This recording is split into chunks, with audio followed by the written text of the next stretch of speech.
Hello po mga kabayan, mga kalingap, kabisnes kapapi, magandang buhay, Analisa Reality Vlog po. Muling nagbabalik, pasensya na. Reaction po tayo ngayon. Marami na akong upload sa kabisnes official po patungkol dito kay Bong. Magbibigay lang ako ng aking opinion, konting reaction na rin ho. Una, yung pinuntahan ito nila Intoy, mga kagwangs, na meron silang i-confirm.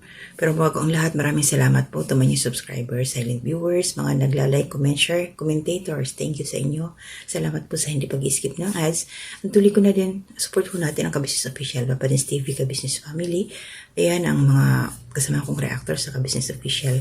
Ganun din po sa Kalingap, mga kasama kong reactors sa Karepa. At support natin sila Kuya Bas Santos Matubang, Kalingap Rab at Edna Vlogs and Jack Tapia Matubang. So ito po, kunting ano lang. May mga naipon lang kasi akong naisabihin patungkol dito kay Bong. Yung sinasabing ng ex ni Bong na nakakausap doon niya ito. So kinonfirm nila Intoy. Nagtanong sila kay Bong, pinuntahan doon. So maririnig natin, pakinggan nyo muna. Ito yun sinabi ni Bong. Kung sa tanong ni Intoy, kung talaga bang nagkakausap sila nung ex. So ito po yun.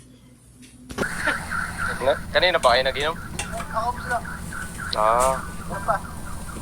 Hindi kasi may may tanong lang kami sa iyo.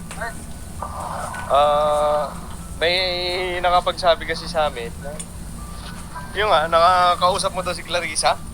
Wala, di ko nakusap. Hindi mo nakausap? Bakit yung sabi, nakausap mo daw? Hindi ko nakusap, ma. Ha? Hindi ko nakusap. Yun ang sabi. Yun sa Yan ang sabi. nakausap mo daw siya. Hindi ko nakusap. Usap daw tayo. Ang sabi niya pa ay uwi ka, umalis ka daw doon dahil nabuboring ka.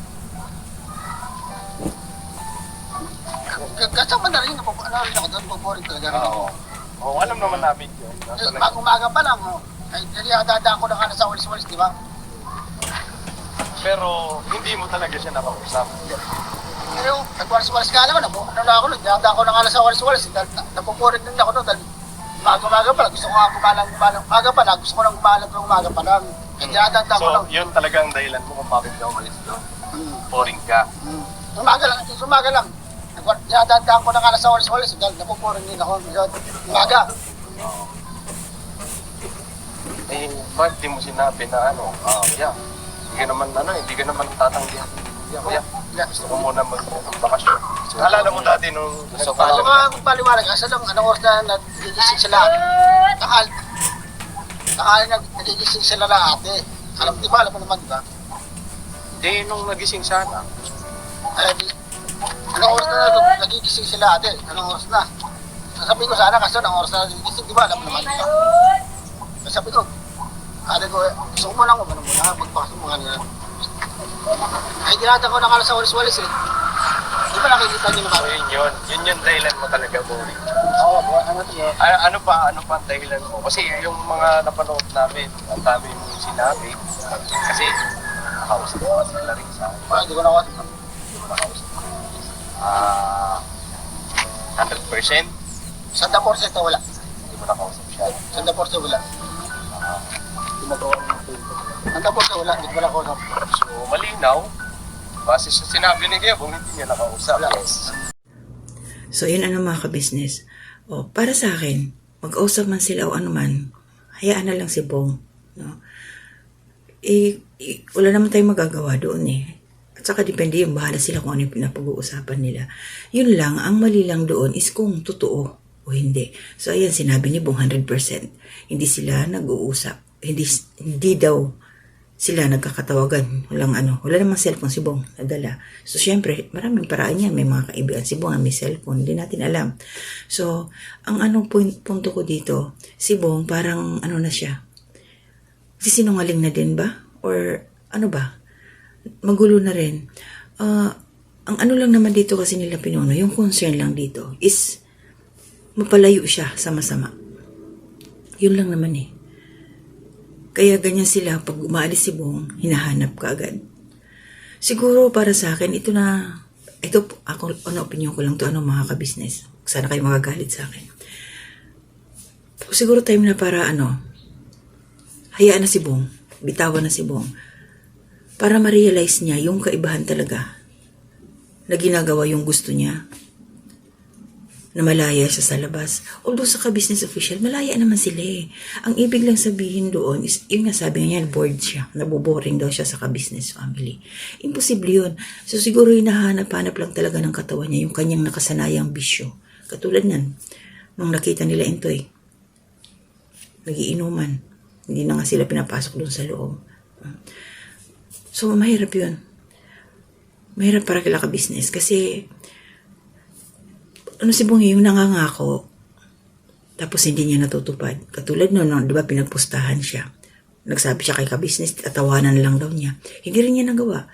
So parang kahit naman tayo, kahit kami na nagre-reaction na sinasabi namin hanggat maaari positibo ang aming mga binabanggit patungkol kay Bong.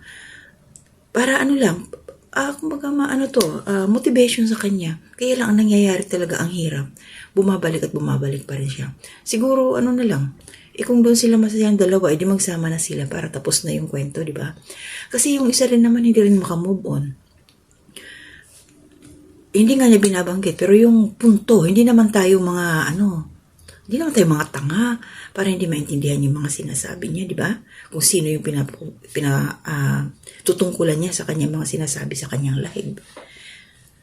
So, or wala lang talaga siyang maibuladas sa kanyang channel. Kaya, ang ginagawa niya lagi, ang kanyang pulutan, kumbaga sa inuman, ay yung ka-business family.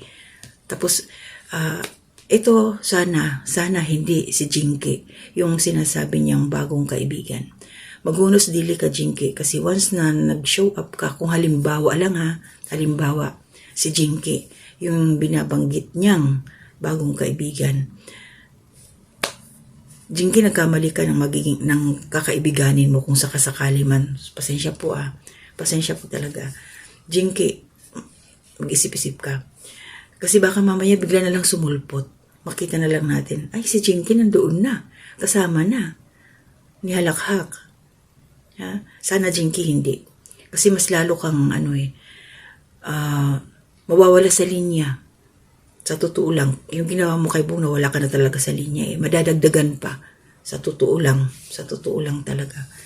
Alam naman natin yung mga galawan. Okay. So ngayon, ito naman. Nag-promise si Bong na pupunta sa birthday nila Budang. Nila Kuya Damo. Belated happy birthday sa inyo. Hindi nakarating. Nagsinungaling na naman, nagpaasa na naman, pati kay Mrs. Ka-Business, nung pinuntahan din ito, nakausap, wala rin si Bong, hindi rin nag-show up. So, ano na ito ngayon? May nakita akong bagong upload. Nakita ko na rin yung thumbnail, so hindi ko pa napapanood. So, kung sakasakali man, totoo yun, na may nakita doon, kung ano man yun. Baka yun ang hinahanap ni Bong.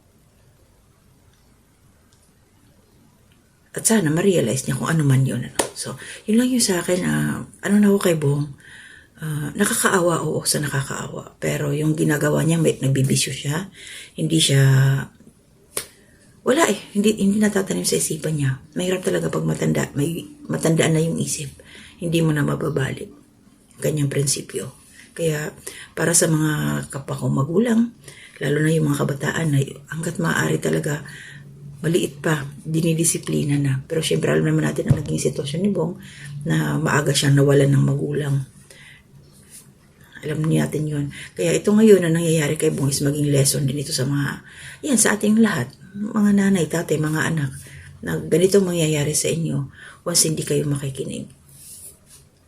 Ganyan talaga. Pero iba naman kasi ang sitwasyon ni Bong. Naulila siya.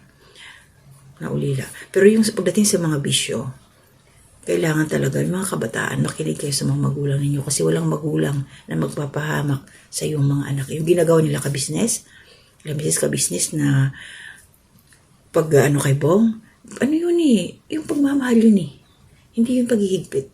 Nilalayo lang sa hindi magandang maaring mangyari kay Bong. Yan yung mga kagwang, sobra silang concern kay Bong. May kanya-kanyang labas ng opinion. Ito yung tumanim sa akin. Ito lang napanood ko, hindi ko pa natatapos kay Bay Papaya. Ang sabi niya, huwag mo hintayin Bong na pagsarahan ka ng pinto. Totoo yun. Kasi may hangganan ang lahat eh. What if bumalik na si Bong sa ka-business at sarado na yung puso nila Pinuno Ka Business para kay Bong. Ano mangyayari sa kanya? Pero alam ko naman sila malambot ang puso ng pamilyang to kaya hindi rin nila matitiis si Bong. Pero minsan kasi kailangan natin tigasan yung puso para maturuan ng leksyon ng isang tao. Ganun lang yun So kaya, pasensya na po bihira lang ako makapag-reaction ngayon. Alam niyo naman ang sitwasyon namin dito sa Middle East na ako po yung nagluluto dito. So maraming salamat po. Mag-iingat po tayong lahat. Hanggang dito na muna ako, See you again. Sana mamaya makagawa uli ako ng aking recording. Sa lahat-lahat po. Love you all. Belated happy birthday sa lahat ng mga nag-birthday. Ingat po tayo. Hanggang dito na muna. God be the glory.